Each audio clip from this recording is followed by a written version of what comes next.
तीन दोस्तों की अलग अलग सोच।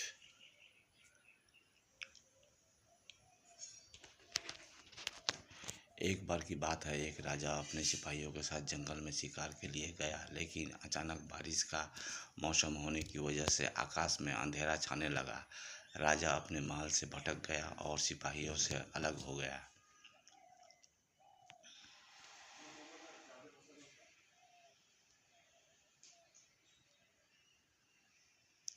भूख, प्यास और थकावट की वजह से राजा की हालत बहुत बुरी हो गई थी। राजा बहुत परेशान हो गया। लेकिन कुछ वक्त बाद राजा को तीन बच्चे दिखाई दिए और तीनों बच्चे काफी अच्छे दोस्त लग रहे थे।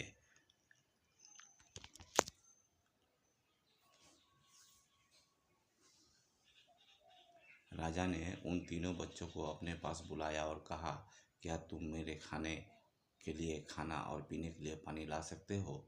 ये सुनकर तीनों बच्चों ने कहा, जी हाँ जी, हम अभी घर जाकर आपके लिए कुछ लेकर आते हैं। यह कहकर तीनों बच्चे अपने गांव की तरफ भागे और अपने अपने घर से राजा के खाने के लिए काफी कुछ ले आए।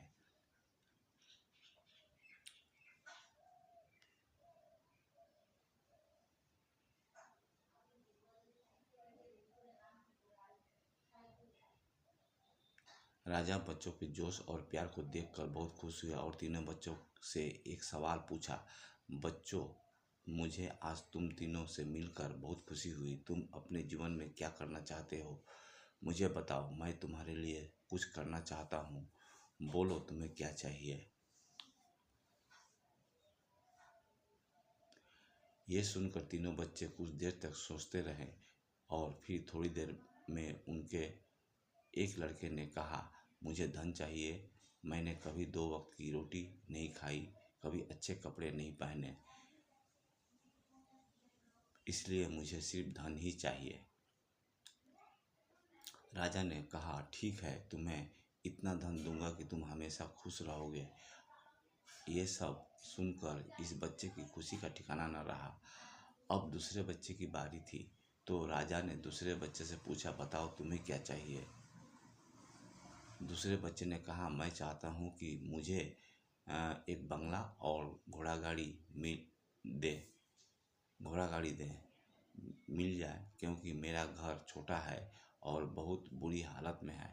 ये सुनकर राजा ने कहा, ठीक है, मैं तुम्हें बंगला और घोड़ा गाड़ी दूंगा। अब तीसरे बच्चे की बारी थी। राजा ने तीसरे बच्चे से पूछा, बताओ तुम्हें क्या चाहिए? तीसरे बच्चे ने कहा, मुझे ना धन चाहिए, ना ही बंगला चाहिए। मुझे आप ऐसा आशीर्वाद दीजिए कि मैं विद्वान बन जाऊं और शिक्षा पूरी होने के बाद अपने देश की सेवा करने के लायक बन जाऊं। जब राजा ने तीसरे बच्चे की बात सुनी तो राजा तीसरे बच्चे से बहुत खुश हुए और राजा ने उस तीसरे बच्चे के लिए सर्वोत्तम शिक्षा का इंतजाम किया।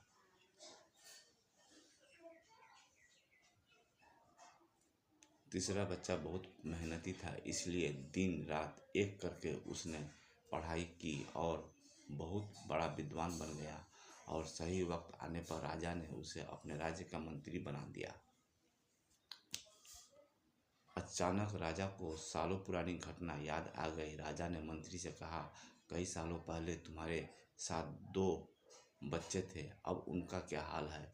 मैं एक बार चाहता हूँ कि तुम तीनों से एक साथ फिर से मिलूं और एक काम करो, अपने तीनों दोस्तों को कल खाने पर आमंत्रित कर लो। मंत्री ने अपने दोस्तों के पास यह संदेशा भेज दिया।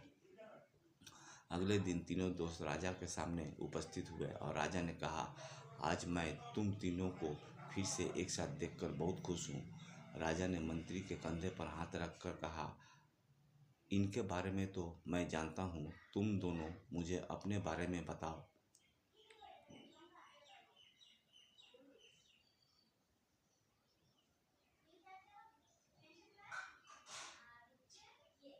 यह सुनकर जिस लड़के ने धन मांगा था, उस लड़के ने कहा, महाराज, मैं बहुत परेशान हूँ। आपने जितना धन मुझे दिया था, उतना धन पाकर मैं बहुत आलसी हो गया और मैंने बहुत सी बेकार चीज़ों में अपने धन को बर्बाद किया और मेरा बहुत सारा धन चोरी हो गया। चोरी भी हो गया। इसलिए मैं आज उसी हालत में हूँ जिसमें आपने मुझे पहले देखा था। ये सुनकर राजा ने दूसरे लड़के से पूछा, बताओ तुम कैसे हो। दूसरे लड़के ने जवाब दिया, महाराज मेरा भी कुछ ऐसा ही हाल है। मैं तो अपने बंगले में बहुत खुशी और सुकून से रह रहा था, लेकिन कुछ वक्त पहले आई बाढ़ ने मेरा सब कुछ बर्बाद हो गया और मैं भी उसी हालत में हूँ जिसमें आपने मुझे पहले देखा था। ये सब सुनकर राजा ने कहा, अब इस बात को हमेशा याद रखना कि धन दौलत संपत्ति हमारे पास हमेशा नहीं रहती, लेकिन ज्ञान और शिक्षा ऐसे अनमोल खजाने हैं जो हमेशा हमारे पास रहते हैं और इसे कोई चुरा भी नहीं सकता। अगर तुम शिक्षा में विद्वान बन जाओगे तो धन और संपत्ति अपने आप तुम्हें मिल जाएंगे।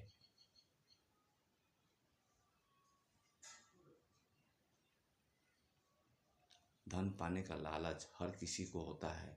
हर कोई चाहता है कि वो अच्छे घर में रहे, अच्छा खाना खाए और अच्छे कपड़े पहनकर एक सेठ की ज़िंदगी जिए।